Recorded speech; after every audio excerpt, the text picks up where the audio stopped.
Bonjour, bienvenue sur ma chaîne Fleur de Lune et les étoiles. J'espère que vous allez bien. Et pour commencer cette année, d'abord je vous souhaite une très bonne année. Je fais donc le tirage donc de l'année de l'astrologie chinoise, car ça va être donc l'année 2023 et l'année du lapin. C'est une année yin et do, donc c'est le côté féminin, la réceptivité. Donc 2023 met le lapin à l'honneur dès le 22 janvier. Et il est relié à l'étang. Et donc l'eau, en fait, est noire.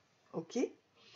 Ce qui explique pourquoi 2023 est l'année du lapin d'eau noire.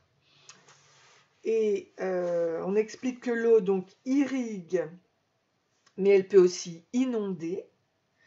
Donc il faut toujours apprendre à canaliser les énergies, les libérer sans être submergé, ni par l'émotion, ni par le travail. Il faut toujours trouver la voie du milieu, d'accord?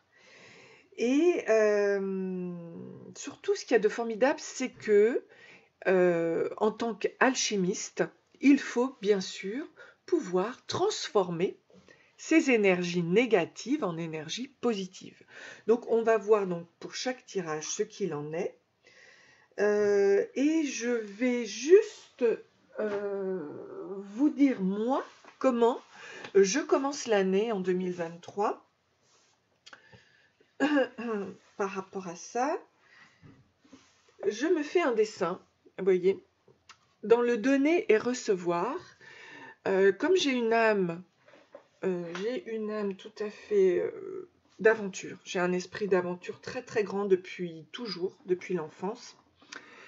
J'ai été hôtesse de l'air sur les très longs courriers. Donc du coup, quel que soit l'âge, quel que soit quoi que ce soit, hein, il ne faut pas s'arrêter à des croyances limitantes. Donc je me donne cette année 2023 la possibilité d'avoir cet esprit d'aventure. Et je me crée donc un dessin, puisque je suis art-thérapeute, qui me donne l'envie de donner et de recevoir. Voilà. Et alors, ce que j'ai fait aussi, ce que je vous invite à faire, puisque nous travaillons le yin et le yang, eh bien donc, donner du côté de la lune, le côté gauche, une envie de voyager dans les tropiques, vous voyez, avec l'abondance, la joie, le côté lunaire, et le côté soleil, le côté masculin, pareil, au soleil, avec la santé, la détente, les plaisirs, mais surtout l'ancrage, hein, l'ancrage extérieur, voilà. Le côté yang, le côté masculin représente l'extérieur, le côté féminin, le côté yin représente l'intériorité, la réceptivité.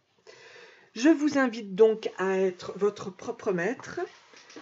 Voilà, et puis on va voir justement en fonction de vos énergies ce qui va advenir de cette année avec à partir donc du 22 janvier. Bonne année chinoise. Bonjour, bienvenue à vous donc pour le cochon. Sensuel, épicurien et idéaliste, souvent il annonce l'abondance et la richesse. Ok? Donc je vais commencer avec mon jeu, se reconnecter à son intuition. Et je vais voir pour les 4 trimestres en fait. Donc on a l'homme-femme comique pour le premier trimestre, la plume noire, tristesse, mal-être, bientôt ça ira mieux, la honte pour le 3e trimestre et l'intuition 3e œil pour le 4e trimestre. Ok, Allez, on va voir un petit peu ce qu'il en découle de cette année pour le cochon.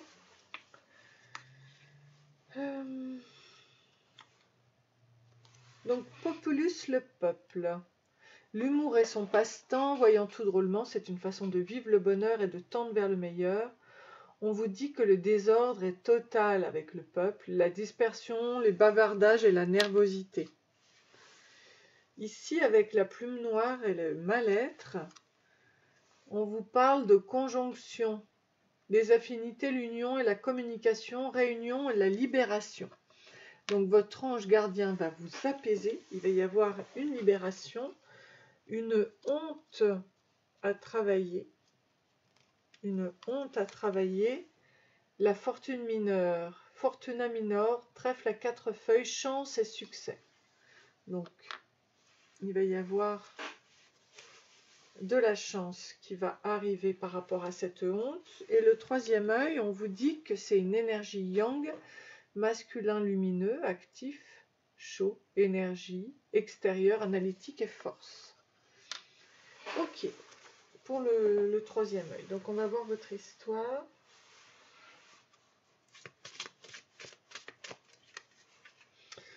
Donc en janvier, on a le 9 de coupe. Le 9 de coupe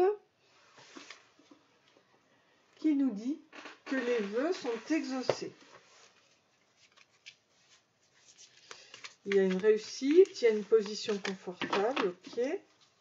En février, le 10 de bâton.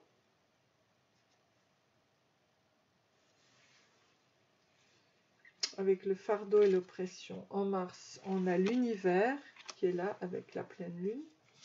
En avril, l'as de bâton. Donc il y a une créativité, un départ, un succès créatif, un commencement. Au mois de mai, on a le chevalier de denier.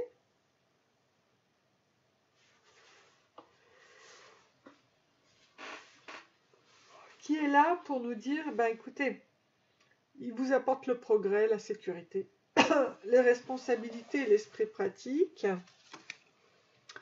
On a la force en juin. Le 2 de coupe, donc ça peut être un choix à faire. Le 9 d'épée.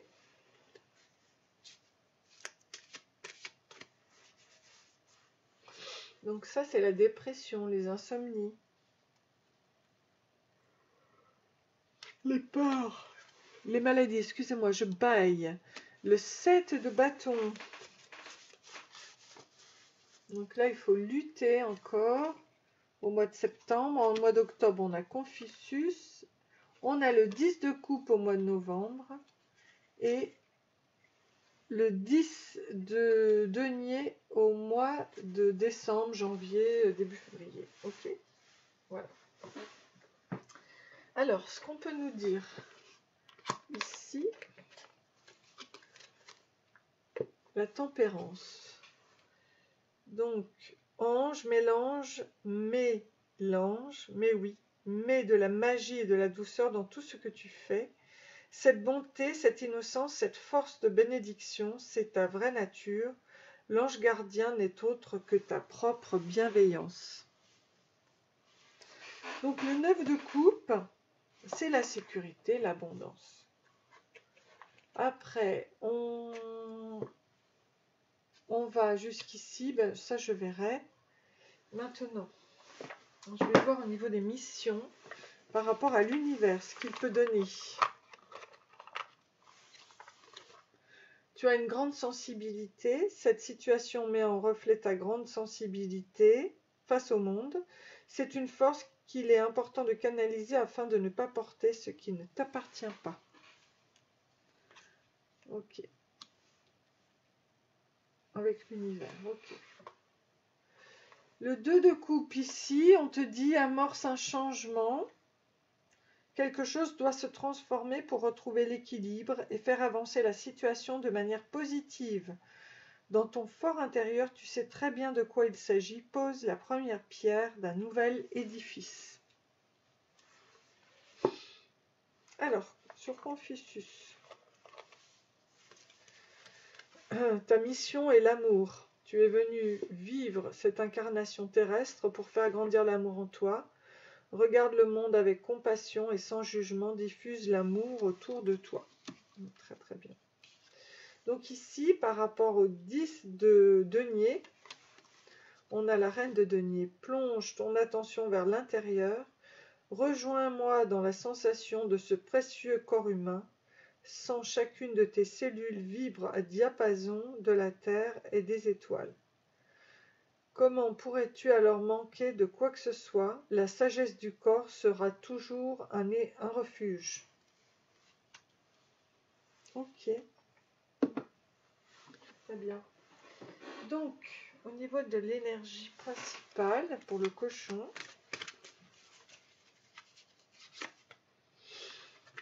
déploie tes ailes spirituelles. Le temps est venu de transformer la chenille en papillon et élance-toi dans les airs. Laisse le vent de la liberté t'accompagner.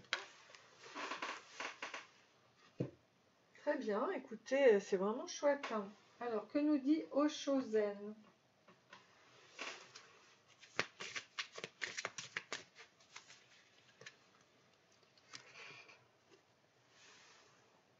Les possibilités ici avec l'aigle hein, qui est au-dessus, le 2 de feu, l'éveil, oh là là, on a un grand maître ici.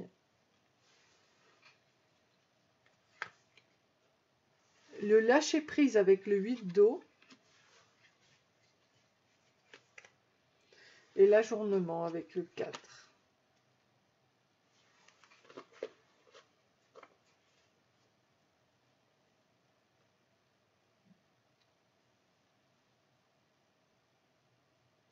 Ok.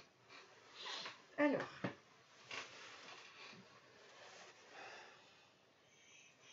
je vais sortir le Yuki-Yuki aussi ici. L'étoile.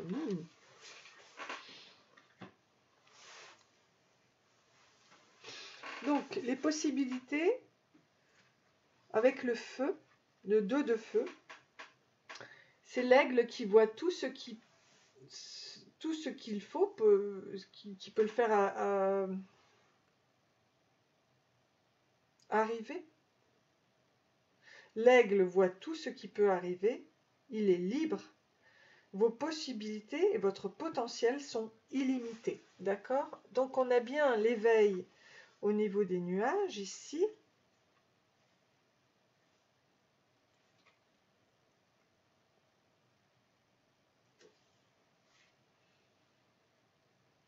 Mais, ok. Et ici on a le lâcher prise avec le 8 d'eau. Personne n'est inférieur ou supérieur, mais l'homme veut être tout après.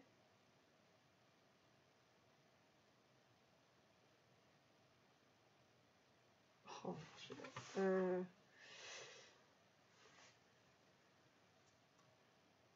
mais l'homme veut être plus fort que les autres, en fait. Donc, du coup, il faut laisser... il faut être dans le lâcher-prise. Ça ne sert à rien d'être dans la combativité. Et ici, avec l'ajournement, c'est donc le 4 des nuages. Hein. Donc, le report de quelque chose est stupide. Donc, il faut décider aujourd'hui, lorsque l'on veut faire quelque chose. Voilà. Et le Yuki-Yui, c'est donc l'étoile.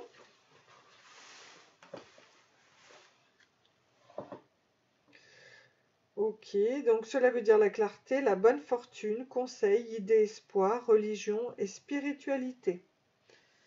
Voilà, très bien. Du coup, on va voir pour l'amour cette année. Quel amour allez-vous attirer?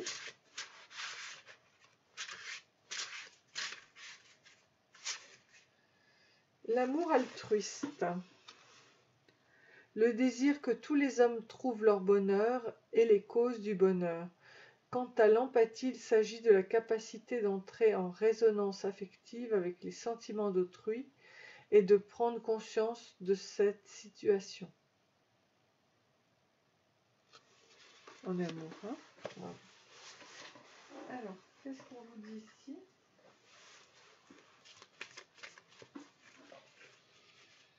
L'amour altruiste.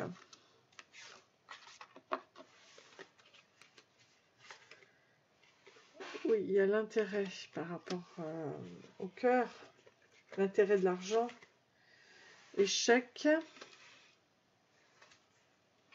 au niveau sentimental. Il y a un engagement, ok. Et l'oubli, ok.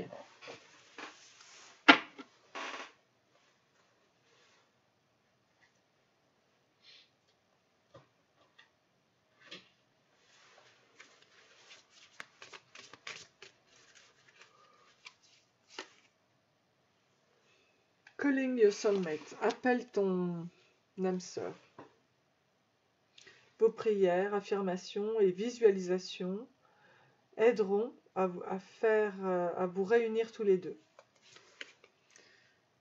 Donc là, avec l'échec, c'est un amour non réciproque. Parce qu'il n'y a pas assez d'attraction. Ok. Donc par rapport à l'engagement, on vous dit de faire attention aux rideaux rouges. Et ici,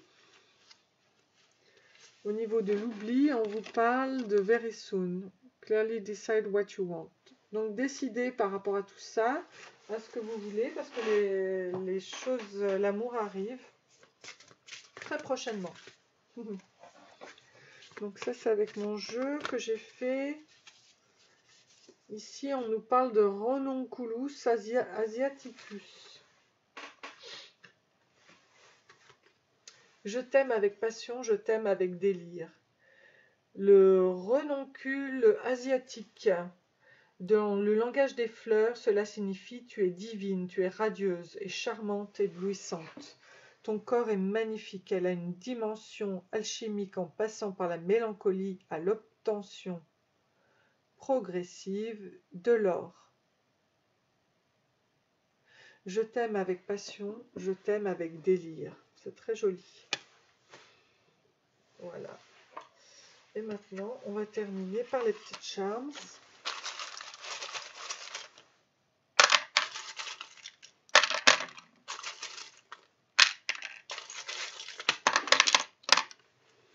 Alors, qu'est-ce que l'on nous dit en février? Donc, il y a de la chance décembre, janvier, le trèfle à 4 feuilles, le cœur en février, mars, il va peut-être y avoir un voyage. On a ici en avril le diamant sur le travail de l'ombre. On a au mois de mai, il ne faut pas partir en arrière. En juin, c'est le champagne. En juillet, c'est la voiture rouge.